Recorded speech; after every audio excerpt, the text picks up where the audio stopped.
Hello and welcome to Jedi Jingle Maker. This is my music channel where I make original music with the gear I review on the channel. In this episode, we are going to look at the Firefly FF338. I have many Firefly guitars, as you might notice, even behind this guitar.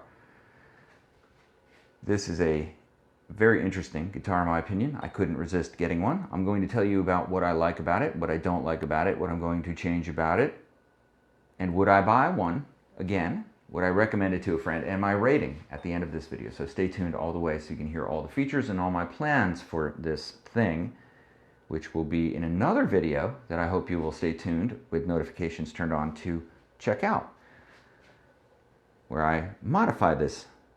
But I'm not going to start the project yet. For now, it's usable, it's playable, although I would not use it to record with because I don't like the tone of those pickups, so they're going to go. They're out of here. And now you know about that part of the video.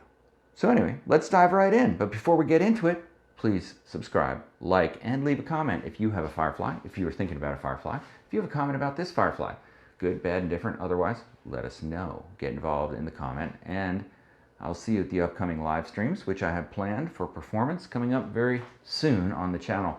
I am crossing the final frontier of live streaming as we speak, which is to get a camera worthy of such things, which will be a mirrorless camera of some sort, certainly, and probably a few lighting upgrades, and then we will be ready to rock with some live performances from Hunnitap, my band, and also Jedi Jingle Maker, which are all the songs you can hear on the channel and all the music platforms, including Spotify, iTunes, Apple Music, and all the others. So, see you there.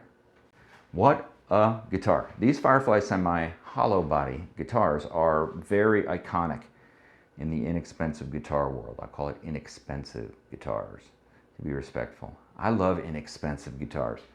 I don't know how you feel about them. I think they're incredible. Most of them are made in China. And I was a skeptic at first, without any doubt, a skeptic of this whole thing of getting super inexpensive guitars. I assumed they must be garbage. Look at that arched back and an access plate there. Anyway, hold on. Well, I'll first give the overview. But now that I have owned several, gotten to know them better, I am quite pleased. I will admit that I have purchased now 7 Firefly guitars. It's a sickness. It's a sickness with a quickness. And I don't have any regrets about that, because when you multiply 7 times roughly $200, you get $1,400, which is a lot of money. But it is not a lot of money in terms of how much a guitar costs. So for those of you who understand the value of guitars, you know that you could very easily spend $1,400 on one guitar. Now that guitar, you should expect that $1,400 would come very good to go, and you would not need to do a whole bunch of things to it. But you don't have that expectation with a Firefly, that it's good to go and you don't have anything to do with it. You should have the expectation that it is going to come close to good, and you're going to have to get it past the line. That's my opinion in almost all cases. But that once you put in the work, you can get them to a very enjoyable level. So out of the 7 that I purchased, I would say there's one that I would call very problematic, and I won't call out the guitar because it's in here and I don't want to offend it. But there's one that's still a problem child, but I think can be rescued, but I just almost don't want to talk about it. It's too soon. Out of the other 6 though, every single one of them is special to me in a way. There's another guitar in the 6 that plays great and I love, which is this simple FFST Firefly, Ashwood Cerusse finish, very basic. I love the informality of that guitar. Plays great, actually sounds great with the stock pickups. Stoked on it. Went to tapping with the fret hammer, lifted one down here in the heel. So now I got to take this neck off and glue it and clamp it and hope I can get it to the goodness. It makes me nervous. But I got to rescue that one because I damaged it. Outside of that, I've enjoyed them. I've got 2 Telecasters. There's one of them. Firefly mahogany Telecaster with a flamed maple neck, roasted maple neck too. But this is the Lucille style guitar, the B.B. King style guitar, the all black 338, Gibson 338 style. Although there's differences in the body shape of this and the 338. It's inspired by the 338, and I think these are what, the 335s, forgive me if I'm wrong. But these are the Firefly semi-hollow bodies found on Guitar Garden. I don't work for Firefly in any way, I'm not affiliated with them in any way, and don't care if you buy one, but I'm just giving you my experience with them. I've enjoyed them, like collecting baseball cards that you fall in love with in a very deep and usable way, and using recordings. I use these in my recordings. And stay tuned at the end for a song made with this guitar. You can hear the tones. I will leave a link to the video, another video on the channel. Onward to the tone demo, friends. But this guitar is iconic with that style of guitar, the B.B. King Lucille 338. It's got some notable differences from the regular Firefly hollow bodies, semi-hollow bodies. These are center block guitars. It does not have F-holes on the side, which I like very, very much. I think that also changes the tone a little bit to make it a little bit more boxy if you get the right pickups. I'm hoping.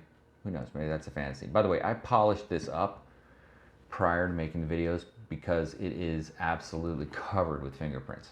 Yeah, there's still a little fingerprint left on the pickguard there, and I didn't do a great job. But other than that, the finish is lovely. The arch top is wonderful. The pickguard is super solid. I bought $700 guitars where the pickguard was falling off because it wasn't tightened on, little things like that.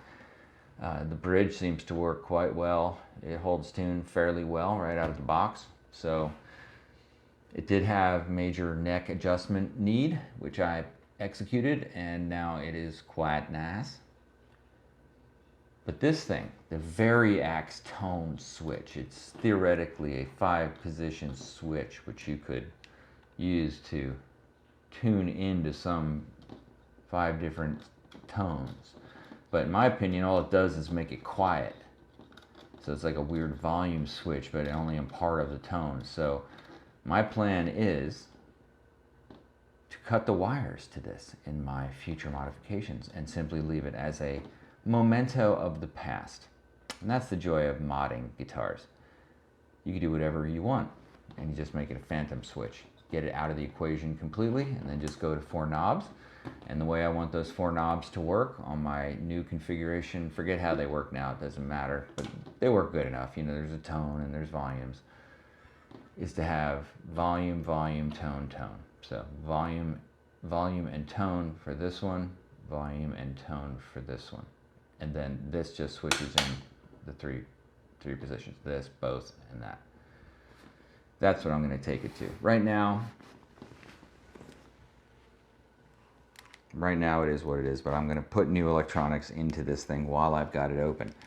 And one of the reasons I can do that much more easily than otherwise on other guitars is this. This is one of the things that attracted me to this guitar as a mod platform, and that is that it has this hatch. Now, I'm not going to open up the hatch in this video, but you can see in there the full-size pots and decent wiring like Firefly typically does. I haven't detected any like cold solder joints. That's something that happens in these guitars, is you get bad connections in the electronics that you have to fix.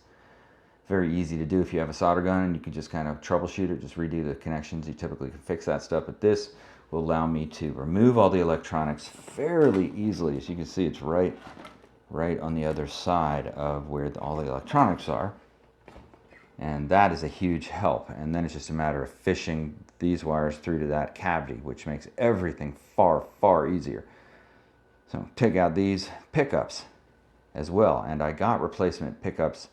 I have replacement pickups for them, which are Alnico, double pickup style. So it'll change the look of this guitar radically. I didn't go with gold pickups, but that's part of the fun of it, in my opinion. I thought maybe of going with a gold pickup plate around a black pickup. So I may end up doing that, but that's one of the modifications I'm going to do. I've got the pickups, just need to consider the pickup plate.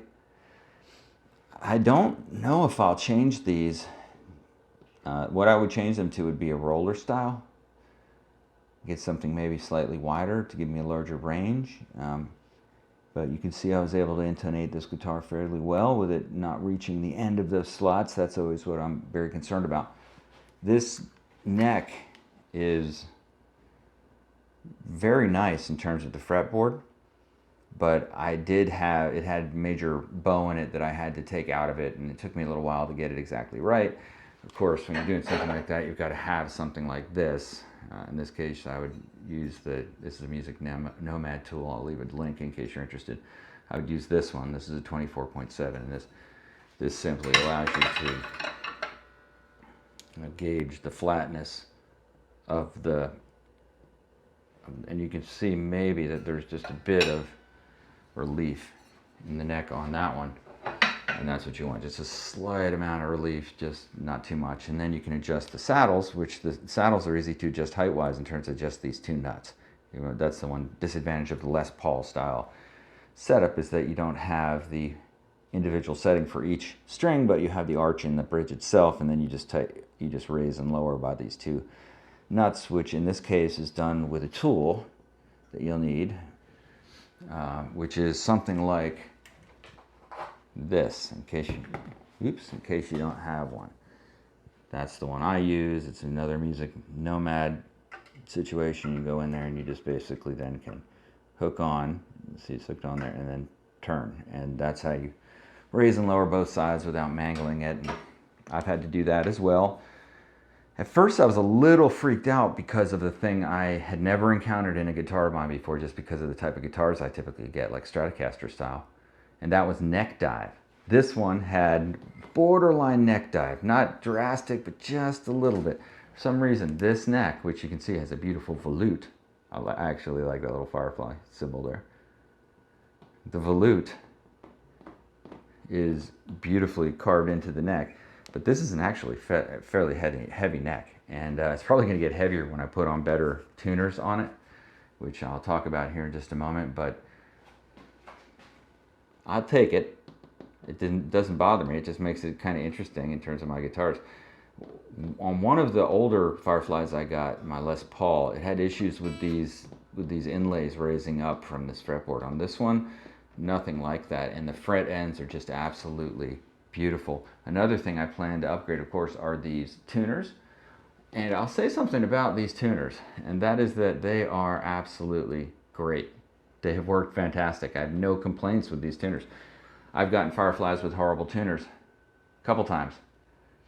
This is not one of those. Now, I'd say when you get Fireflies, you're in for a world of variability in the experience. You could get a dud, maybe. I don't know. If you're interested in them, you could go to guitargardens.com. I've got 7 and I'm getting ready to get 8. That's all I can tell you.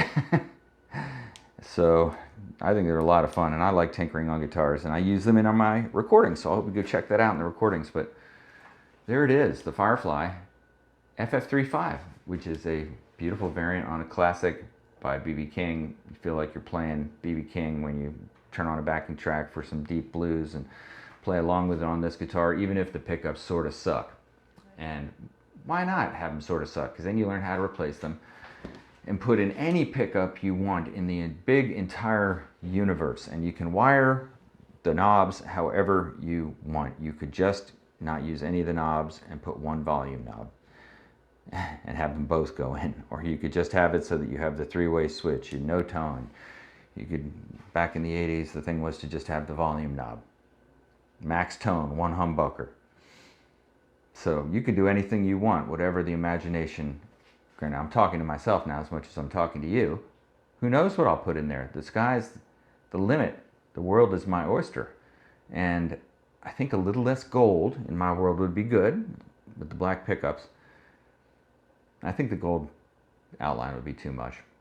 Or just go with black pickups and maybe get a slightly upgraded bridge, and maybe in the zone that with the replacing of the electronics. Something I typically do on guitars that I get like this is shield it On this one, of course, there's no way to shield really the inside of this cavity, and I'm sure you wouldn't even want to do it with the way it works tonally. So I won't be doing anything like that.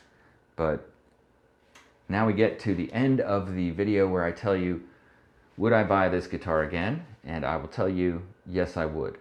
It checked the box of having one of these FF35s that I've wanted now for a while. I've been curious about for a while. I almost would have gone with one that was more like with the F-holes and maybe some interesting wood style, but this one caught me at a time when I was listening to a lot of B.B. King songs and I just could not resist it, and so here we have it. Beautiful guitar, and I've been pleased with it. I enjoy the way it plays. It's like a classic feel guitar. You know, it's got the thicker heel here, but not too thick, though. It's got some of the elements of a more, you know, modern guitar, that's really not too thick of a heel compared to, say, maybe some of my Ibanez guitars that have very thick heels on the jazz style hollow bodies.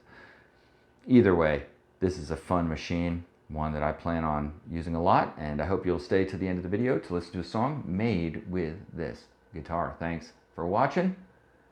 See you soon on Jedi Jingle Maker.